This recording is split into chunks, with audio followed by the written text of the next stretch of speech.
O silêncio no tribunal do Brooklyn foi quebrado quando Marcus Johnson, com apenas 8 anos, levantou-se da cadeira e pediu permissão para falar.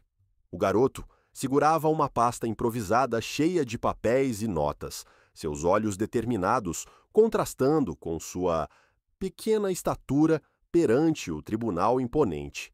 Sua Excelência gostaria de fazer uma declaração em defesa da minha avó, disse o garoto com uma voz firme que ecoou pela sala silenciosa. O juiz William Carter parou de escrever e olhou para cima de seus óculos. Em seus 30 anos de carreira, ele nunca havia testemunhado nada assim. Na mesa do júri, alguns membros se entreolharam com expressões que variavam de curiosidade a desconforto óbvio. Dorothy Johnson, de 72 anos, foi acusada de apropriação indébita de fundos do programa de habitação de Bedford-Stuyvesant. O valor era considerável, $75 mil, que simplesmente desapareceram dos cofres da organização comunitária que ela dirigiu por 15 anos. Jovem, você deveria estar na escola, disse o juiz com um meio sorriso forçado, tentando ser gentil na situação incomum. Eu sei, senhor, mas minha avó tem problemas cardíacos e não pode ficar chateada. Seu advogado abandonou o caso ontem porque descobriu que não seria pago. Marcos respondeu, sua voz ecoando uma maturidade perturbadora para sua idade. Um murmúrio se espalhou pela sala. David Richardson, o promotor encarregado do caso, revirou os olhos em irritação óbvia. Ele era um homem elegante na casa dos 50 anos, conhecido por sua taxa de condenação de 95% em casos que envolvem fraude financeira. Sua Excelência, isso é uma irregularidade completa. Uma criança não pode representar ninguém no tribunal. Richardson protestou, ajustando sua gravata cara com desdém mal disfarçado. Não quero representar ninguém, senhor. Marcos respondeu, voltando-se para o promotor com uma polidez impressionante. Eu só quero dizer a verdade. Minha avó me ensinou que a verdade sempre vence, mesmo quando parece impossível. O juiz Carter se inclinou para a frente, intrigado. Havia algo sobre a determinação do menino que o tocou profundamente, mas também uma consciência desconfortável de que todos os olhos da sala estavam assistindo uma criança negra tentando navegar em um sistema que, historicamente, não favoreceu pessoas como ele. Muito bem, Marcos. Você tem 5 minutos para falar, mas apenas como testemunha. O juiz decidiu, ignorando o protesto silencioso de Richardson. Marcos respirou fundo e abriu sua pasta. Os papéis foram organizados com uma precisão que chamou a atenção de todos os presentes. Havia recortes de jornais, fotocópias de documentos oficiais e até desenhos feitos pelo próprio garoto para ilustrar pontos importantes. Sua Excelência, morei com minha avó desde que meus pais morreram em um acidente há 2 anos. Ela sempre foi a administradora do programa habitacional. E eu sempre a ajudei a verificar as contas, todo domingo à noite, na mesa da cozinha. Richardson se preparou para se opor novamente, mas algo no olhar determinado do garoto o fez hesitar. Era como se essa criança soubesse exatamente o que estava fazendo. Todo domingo, a vovó Dorothy espalhava todos os papéis sobre a mesa e me deixava classificar os recibos, azul para despesas, amarelo para receitas. Era nosso momento especial juntos. Marcos continuou, sua voz começando a tremer um pouco. Mas ele rapidamente recuperou a compostura, enquanto todos na sala do tribunal assistiam com uma mistura de condescendência e curiosidade. Marcos mantinha uma postura que sugeria algo muito mais profundo do que uma tentativa simples e desesperada de ajudar sua avó. Seus olhos revelavam uma serenidade que só existe naqueles que enfrentaram tempestade ou, muito piores, e aprenderam que a verdadeira força não grita, ela age. Sua Excelência, morei com minha avó desde que meus pais morreram em um acidente há 2 anos. Ela sempre foi a administradora do programa habitacional e eu sempre a ajudei a verificar as contas, todo domingo à noite, na mesa da cozinha. Richardson se preparou para se opor novamente, mas algo no olhar determinado do garoto o fez hesitar. Era como se essa criança soubesse exatamente o que estava fazendo.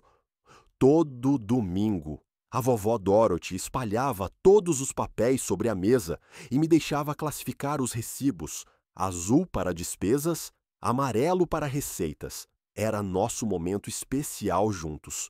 Marcos continuou, sua voz começando a tremer um pouco.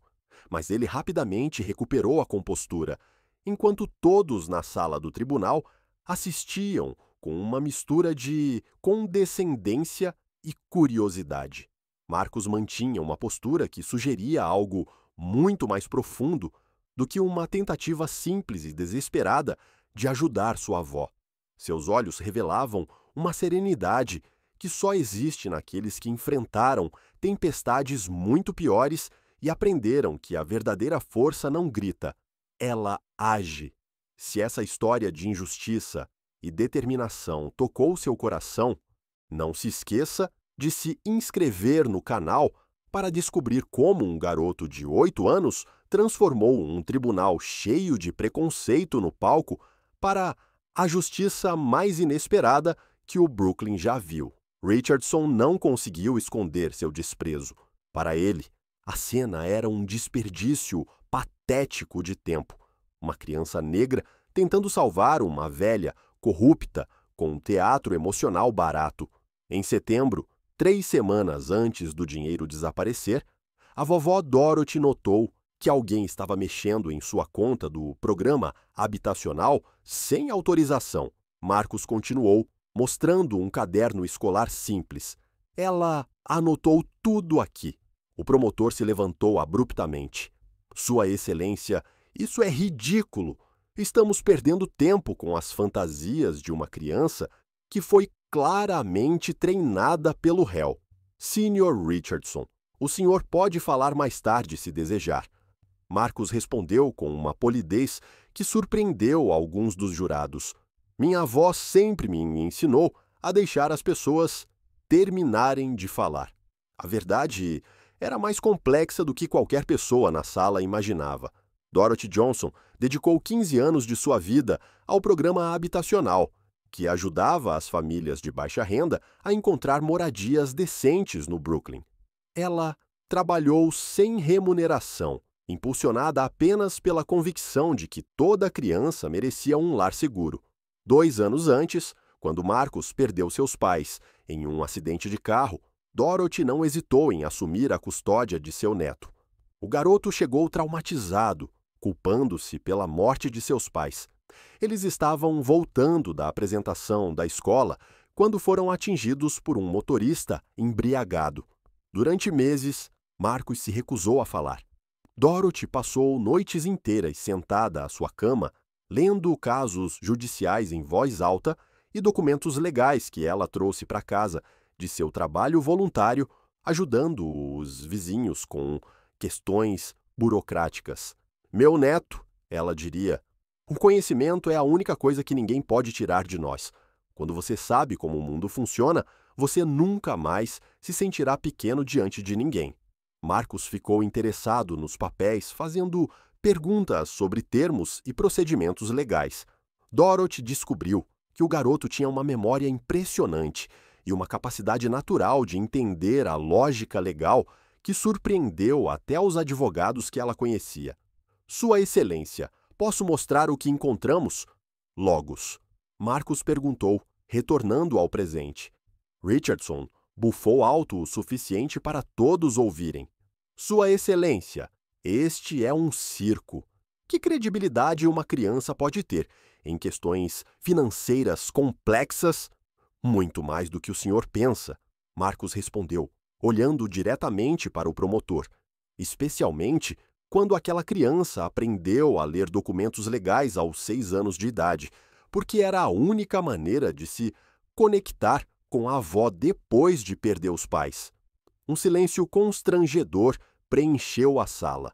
Até Richardson pareceu momentaneamente surpreso com a resposta madura e a revelação pessoal. Marcos se aproximou da mesa do juiz com uma confiança que contrastava dramaticamente com sua idade. Vejam, em 12 de setembro, $2.500 foram retirados da conta de reparos de telhado de emergência do centro comunitário, mas minha avó me levou lá no dia seguinte e o telhado estava perfeito. Ele mostrou uma foto, tirada com um telefone celular antigo. Esta foto foi tirada em 13 de setembro. Como vocês podem ver, não há sinais de reparos recentes. Richardson se mexeu desconfortavelmente em sua cadeira. Ele havia construído todo o seu caso sobre a responsabilidade técnica de Dorothy como administradora, mas não havia investigado minuciosamente cada transação individual. Em 18 de setembro, Marcos continuou, outros $1.800 em equipamentos de segurança, mas nunca houve nenhum equipamento novo no centro. E em 25 de setembro, a retirada que mais chamou nossa atenção, $3.200 para a consultoria jurídica externa. Marcos parou dramaticamente, seus olhos varrendo a sala. Mas a vovó Dorothy nunca contratou nenhum advogado externo. Ela sempre lidou com questões legais com a ajuda de advogados amigos que trabalharam pro bono. As pessoas na bancada do júri começaram a se inclinar para a frente, prestando mais atenção. O que havia começado como curiosidade estava se transformando em algo muito mais sério. Doutor Richardson, Marcos disse, voltando-se para o promotor. O senhor verificou se essas empresas que receberam os pagamentos realmente existem? Richardson hesitou. Era uma pergunta simples, mas ele não havia feito essa verificação básica. A investigação se concentrou na responsabilidade do administrador.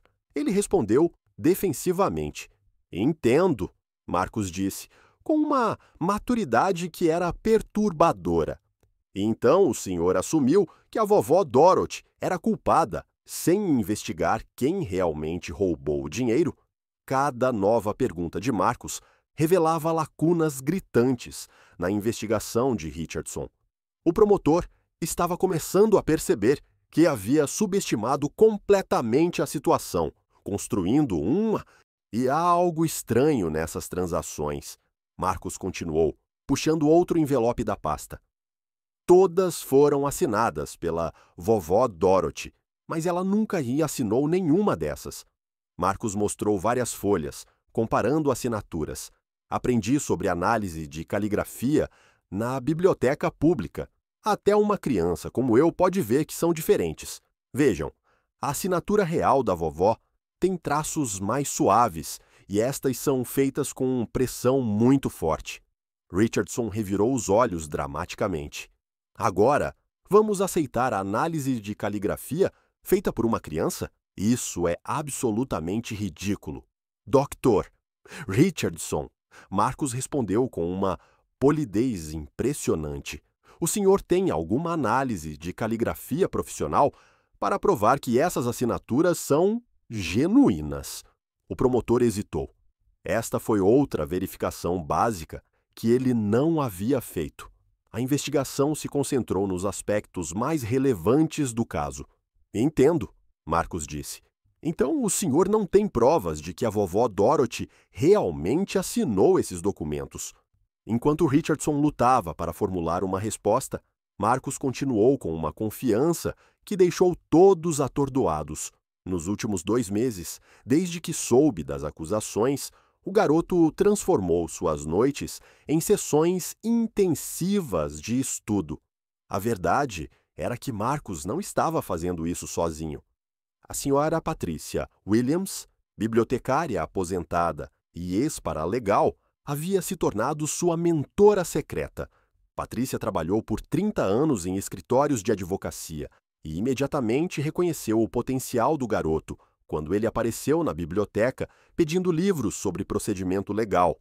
Marcos, Patrícia disse 2 semanas antes, você tem uma mente legal excepcional, mas Precisamos ser estratégicos no tribunal. Eles vão tentar desqualificá-lo porque você é criança. Você precisa estar 3 passos à frente deles. Juntos, desenvolveram uma apresentação meticulosa. Patrícia ensinou Marcos sobre a ordem das evidências, como fazer perguntas que expõem falhas na investigação, e o mais importante, como permanecer calmo diante de adversários condescendentes. Mas a descoberta mais importante está aqui, disse Marcos, puxando um documento oficial. Este é um relatório do banco que mostra que, no dia em que o dinheiro desapareceu, alguém ligou para Tapusheut da conta às 14h30. A ligação durou 15 minutos. Marcos mostrou outro pedaço de papel. E este é o prontuário médico do Brooklyn Methodist Hospital, provando que, naquele exato momento, a vovó Dorothy estava comigo na sala de emergência. Eu estava tendo uma crise de asma e ela estava lá das 13 às 17 horas. Um murmúrio percorreu a sala. Foi a primeira evidência concreta e irrefutável de que Dorothy não poderia ter feito a transação. Richardson se levantou nervosamente. Meritíssimo, esses documentos não foram apresentados durante a fase de descoberta. Dr. Richardson, Marcos respondeu. O senhor apresentou alguma evidência que provou que a vovó Dorothy estava presente quando o dinheiro foi roubado? Outro silêncio constrangedor. Richardson construiu todo o seu caso sobre a responsabilidade técnica de Dorothy sem nunca verificar se ela estava fisicamente presente na época do crime. Além disso, Marcos continuou. O senhor verificou as câmeras de segurança no prédio onde fica localizado o escritório do programa habitacional. Richardson estava começando a suar. As câmeras não estavam funcionando naquele dia. Interessante, Marcos disse com inocência calculada. Porque liguei para a empresa de segurança na semana passada e eles me disseram que as câmeras estavam funcionando perfeitamente. Eles até se ofereceram para me dar as gravações gratuitamente para ajudar a vovó Dorothy. A sala explodiu em murmúrios. Richardson percebeu que estava sendo sistematicamente desmantelado por uma criança de 8 anos que havia feito um trabalho investigativo básico que ele havia negligenciado. Como você obteve essas informações? Richardson perguntou, sua voz traindo uma mistura de raiva e desespero. É simples, Marcos respondeu. Quando você ama alguém, faz o que for preciso para protegê-lo. Passei os últimos 2 meses estudando esse caso todos os dias depois da escola. Dorothy, que permaneceu em silêncio até então, começou a chorar em silêncio. Seu neto de 8 anos estava lutando por ela com uma determinação e inteligência que ela nunca imaginara possível. O juiz Carter se inclinou para a frente, claramente impressionado. Marcos, como você aprendeu a organizar evidências como essa? A senhora Patrícia da biblioteca me ajudou. Ela trabalhou em escritórios de advocacia por 30 anos e disse que todos merecem uma defesa justa, mesmo quando não podem pagar um. Richardson percebeu que havia subestimado completamente a situação. Esta não era apenas uma criança desesperada tentando salvar sua avó. Era uma dupla estratégica que havia investigado o caso mais detalhadamente do que sua própria equipe. Mas tenho uma última evidência, disse Marcos, sua voz ficando mais séria. Marcos olhou diretamente para Richardson. Doutor, você gostaria de retirar as acusações contra a vovó Dorothy antes de eu abrir esse envelope? Richardson hesitou.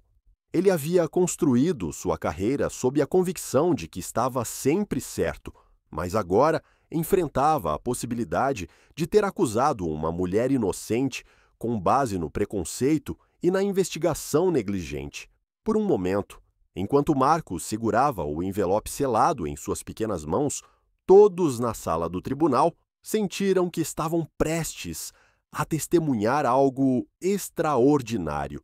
Mas alguém que observava de perto Podia ver que não era nervosismo que fazia as mãos do garoto tremer um pouco. Era o poder contido de alguém que estava prestes a reescrever não apenas sua própria história, mas a de todos na sala. Richardson hesitou, o suor começando a formar gotas na testa. Eu não posso retirar as acusações com base na chantagem de uma criança. Marcus abriu calmamente o envelope e removeu uma gravação digital. Dr. Richardson, você se lembra desta conversa por telefone de 15 de setembro? Ele apertou o play.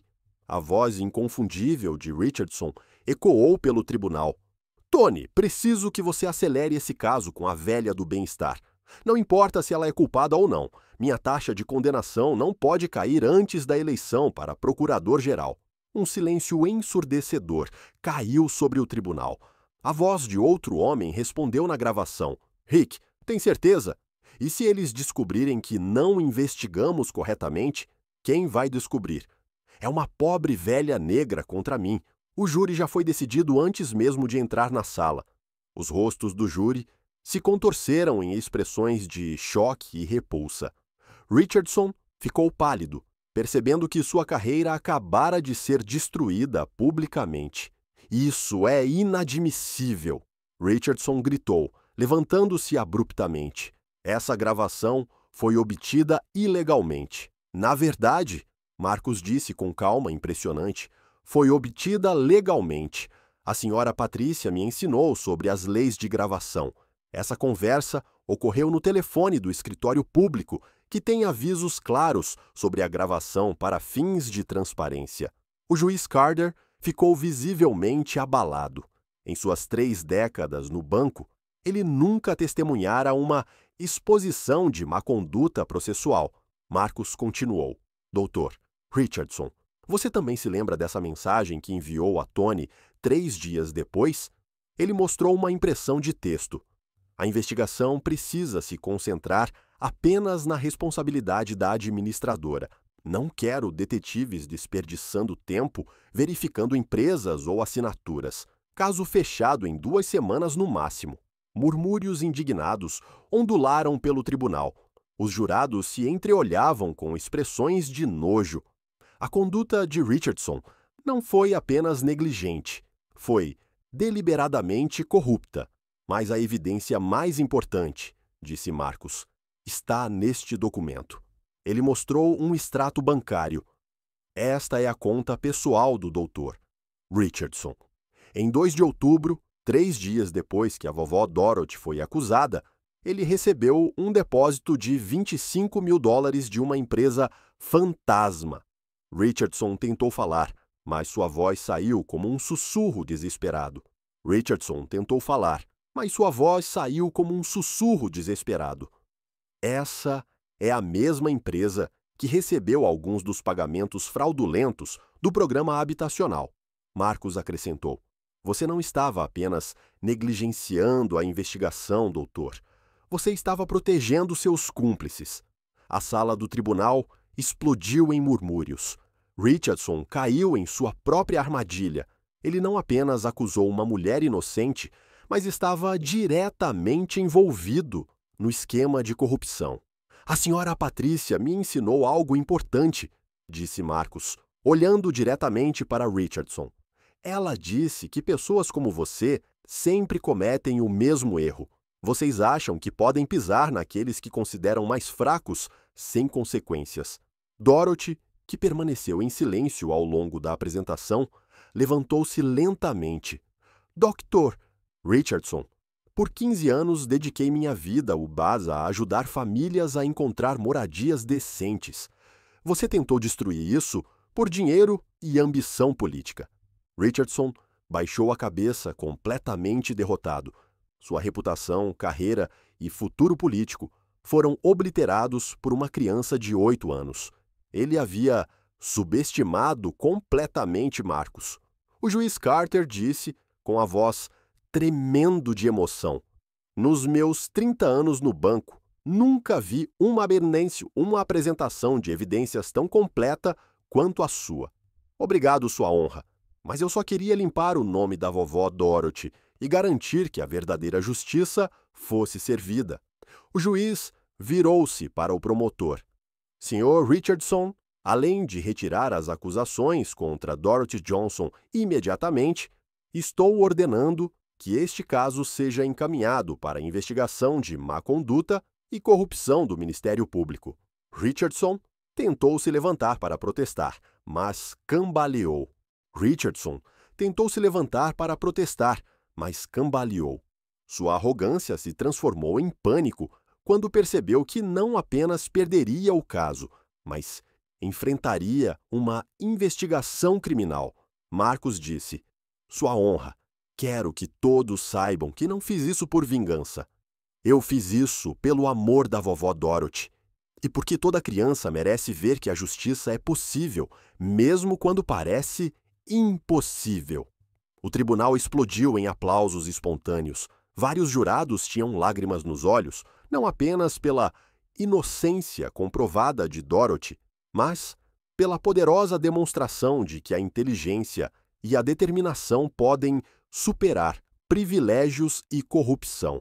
À medida que os aplausos ecoavam pelo tribunal, Richardson foi escoltado pela segurança. Uma pergunta permaneceu: será que esse garoto de 8 anos plantou sementes de mudança que cresceriam muito além daquelas 4 paredes, transformando não apenas sua vida, mas inspirando uma geração inteira a acreditar que idade, cor ou origem nunca definem o tamanho dos sonhos que podemos alcançar? 6 meses após o julgamento, que mudou o Brooklyn, Marcus estava sentado na primeira fila da faculdade de Direito da cidade, não como estudante, mas como palestrante convidado. Aos 9 anos, ele se tornou o estudo de caso de procedimento civil mais famoso dos últimos 10 anos. A verdadeira justiça, Marcus disse a uma audiência de 300 futuros advogados, não acontece quando você derrota alguém. Isso acontece quando você protege aqueles que ama e ensina outras pessoas a fazer o mesmo. Na primeira fila, Dorothy sorria orgulhosamente. Sua saúde melhorou dramaticamente desde que o estresse das acusações terminou. O programa habitacional, agora sob nova administração transparente, recebeu doações recordes de pessoas inspiradas na história de integridade da família Johnson. Richardson, por outro lado, enfrentou uma realidade muito diferente. Após uma investigação federal, ele havia sido condenado por corrupção, má conduta do promotor e fraude. Perdeu sua licença para praticar direito, enfrentou 2 anos de prisão e agora trabalhava como vendedor de seguros em uma pequena cidade onde ninguém sabia de seu passado vergonhoso. As pessoas me perguntam se sinto pena do Dr. Richardson. Marcus continuou durante a palestra. Sinto pena dele.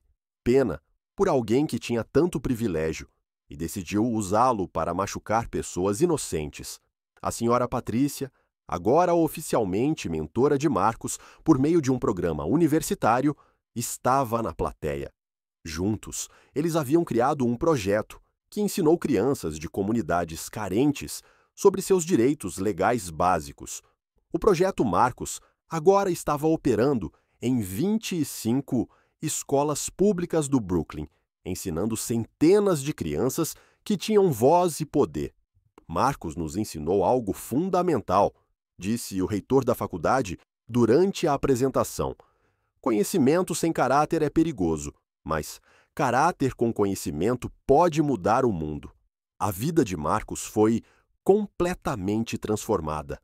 3 grandes escritórios de advocacia já haviam oferecido a ele bolsas de estudos completas quando chegasse à idade da faculdade.